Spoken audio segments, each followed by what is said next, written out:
নমস্কার বন্ধুরা, তাহলে সারা দুনিয়া কি ভারতীয় রুপিকে পরিত্যক্ত বলে ঘোষণা করলো? ভারতীয় রুপির কি আর ইন্টারন্যাশনাল কোনো ভ্যালুই থাকলো না? তার কারণ এরকম কিছু রিসেন্ট নিউজ আমি দেখতে পেয়েছি, যেখানে ক্লিয়ার কাট বলা হচ্ছে যে ভারতীয় রুপিতে তেল কেনার যে চেষ্টা সেটা সম্পূর্ণরূপে ব্যর্থ হয়েছে। এবং এই জিনিসটা কে বলেছে? ভারত সরকার নিজে বলেছে। কাকে বলেছে? পার্লামেন্টারি কমিটিকে। এবং এই রিপোর্টটা রীতিমতন ঝড় তুলেছে সংবাদ মাধ্যমে। সেখানে বারবার বলা হচ্ছে যে ভারত $150 বিলিয়ন লস করেছে। আচ্ছা, এই $150 বিলিয়ন যে লসের ব্যাপারটা বলা হচ্ছে না, সেটা একটু বুঝিয়ে বলি।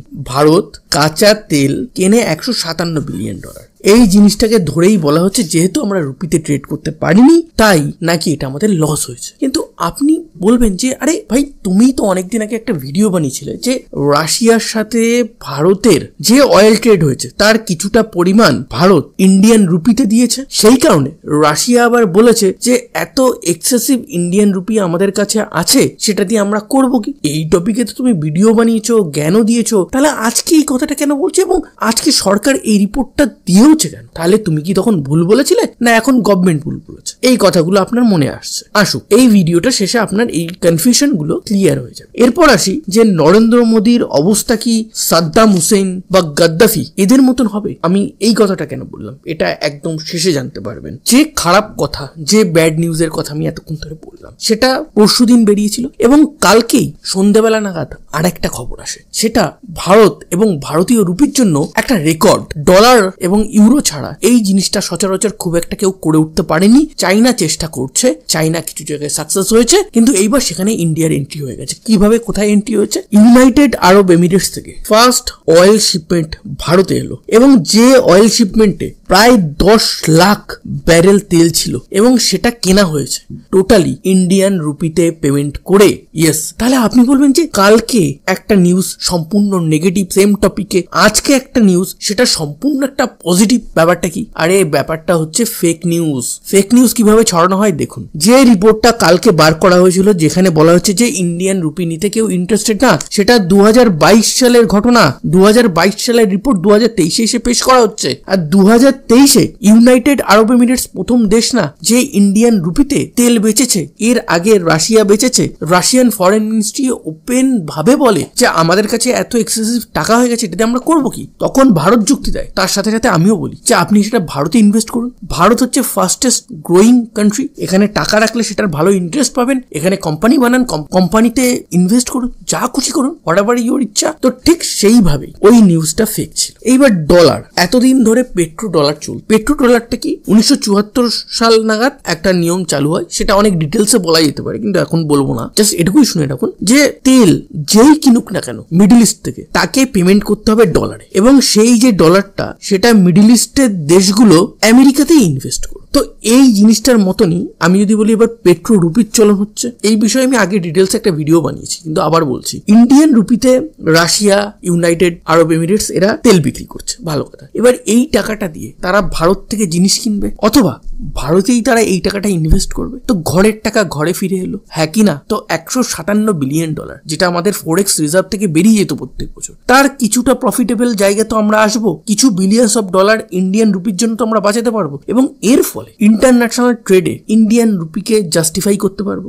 রাশিয়া ইন্ডিয়ান রুপিতে ট্রেড করেছে বিকজ তার প্রবলেম ছিল। ইউনাইটেড আরব এমিরেটস এর কিন্তু কোনো প্রবলেম নেই, তার সত্ত্বেও তারা করেছে বিকজ ইন্ডিয়ান রুপিকে তারা ভ্যালু দিয়েছে। এবং ইউনাইটেড আরব এমিরেটস এর পর ভারতীয় রুপিকে মোস্ট প্রবাবলি ইরাক, মিডল ইস্টের আর একটা ইম্পর্টেন্ট অয়েল প্রডিউসিং কান্ট্রি, সেও হয়তো ইন্ডিয়ান রুপিতে পেমেন্ট অ্যাকসেপ্ট করবে। তো এইভাবে যদি আস্তে আস্তে মিডল ইস্টের এক এক করে দেশ ভারতীয় রুপিকে অ্যাকসেপ্ট করে, তাহলে ভারতীয় রুপির এবং ভারতীয় অর্থনীতির সোনায় সোহাগা হবে। এর মাঝে ভারতের জন্য আরো একটা সুখবর এসছে। ইরাকের পর 4th কান্ট্রি হবে যে ইন্ডিয়ান রুপিতে অয়েল ট্রেড করবে, সেই দেশটার নাম হলো আফ্রিকার অ্যাঙ্গোলা। এই আফ্রিকার অ্যাঙ্গোলা ওপেক ছেড়েছে। কেন ছেড়েছে? ওপেকে প্ল্যান করা হচ্ছিল। আচ্ছা, ওপেকটা কি?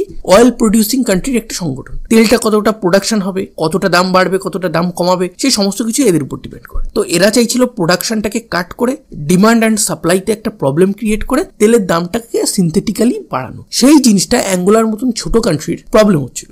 এই কারণে তারা ওপেক থেকে বেরিয়ে আসছে, এবং যেই না ওপেক থেকে বেরিয়ে আসছে, ইন্ডিয়ার মতন যদি একটা অয়েল বায়ার তারা পায়, তারা ইন্ডিয়ান রুপিতে চোখ বন্ধ করে বিজনেস করবে এবং ইন্ডিয়া থেকে তারা জিনিসপত্র ইন্ডিয়ান রুপিতে কিনবে। তো আমি 100% গ্যারান্টি দিয়ে বলছি, আজ থেকে 3-4 মাসের মধ্যে দেখবেন অ্যাঙ্গোলার সাথে ইন্ডিয়ার অয়েল ট্রেডের পরিমাণ বাড়বে এবং সেটা ইন্ডিয়ান রুপিতে হওয়ার চান্স 99.99% আছে। দেখুন, অনেক সময় ইন্ডিয়ান রুপিকে অনেক দেশ নিতে একটু গড়িমসি করে। কেন করে? প্রথম কথা হচ্ছে, ইন্ডিয়ান রুপি ইন্টারন্যাশনাল কোনো কারেন্সি নেই, অনেক দেশ এটাকে অ্যাকসেপ্ট নাও করতে পারে। সেই টাকাটাকে দিয়ে তাকে ইন্ডিয়া থেকে হয় জিনিসপত্র কিনতে হবে, নয়তো ইন্ডিয়াতে ইনভেস্ট করতে হবে। ইউনাইটেড আরব এমিরেটস এই কারণেই তারা ইন্ডিয়ান রুপিতে বিজনেসটা করতে পারছে, বিকজ ভারত এবং ইউএইর যে টোটাল বিজনেস আছে না, এক্সপোর্ট ইম্পোর্ট, সেটা প্রায় $75 বিলিয়ন উপর। তো এই কারণে এটা তাদের কাছে খুব সহজ ব্যাপার। কিন্তু এটা সামহাউ আমেরিকাকে কিন্তু আমরা ডাইরেক্টলি বলুন বা ইনডাইরেক্টলি বলুন, আমরা একটু হলেও চ্যালেঞ্জ করে দিচ্ছি। তারপর হচ্ছে, ইন্ডিয়ান রুপিতে বিজনেস করলে প্রচুর লেভেলের ট্রানজাকশন ফিস দিতে হচ্ছে, অনেকে আমেরিকার পেশারাও এটা করতে চাইছে না। এর সলিউশনটা কি? সলিউশনটা হচ্ছে ভারতকে ম্যানুফ্যাকচারিং হাব হতে হবে। যেমন সারা পৃথিবীর লোক বলে যে তোমার ঘরে একটা না একটা এমন কোনো জিনিস আছে যেটা মেড ইন চাইনা, তো ঠিক সেইভাবেই আমাদের মেড ইন ইন্ডিয়া, যেটা একটা হিউজ সাকসেস, সেটাকে আরো প্রমোট করতে হবে এবং সেটার ম্যানুফ্যাকচারিং ক্যাপাবিলিটি আরো 5 থেকে 6 গুণ করতে হবে, এবং গ্রিন এনার্জি সেটার উপর আমাদের আরো ইনভেস্ট করতে হবে। এইবার আসি যে নরেন্দ্র মোদীর অবস্থা কি গাদ্দাফি বা সাদ্দাম হোসেনের মতন হতে পারে?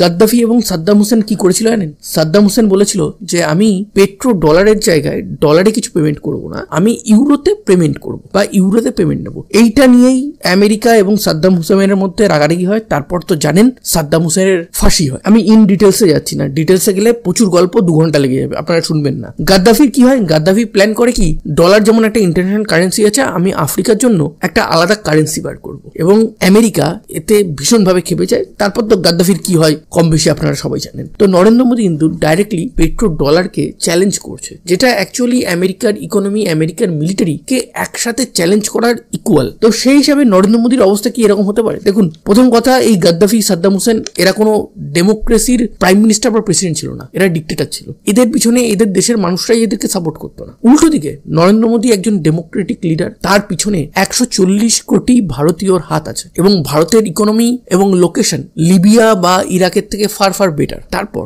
আমেরিকার বর্তমানে সব থেকে বড় শত্রু যদি কেউ হয়, সেটা হচ্ছে চীন এবং রাশিয়া। রাশিয়ার সাথে আমাদের ভালো বন্ধুত্ব আছে, তো আমেরিকার সাথে নেগোসিয়েশন কিন্তু আমরা করাতে পারি। আর উল্টো দিকে চাইনাকে কন্ট্রোল করতে আমেরিকার কিন্তু সবসময় ভারতকে দরকারই দরকার। তো এই কারণে ভারতের দিকে ব্যাকা চোখে তাকানোর আগে আমেরিকা 10,000 বার ভাবে। সো ভিডিওটা যদি ভালো লাগে, লাইক, শেয়ার এন্ড সাবস্ক্রাইব করবেন।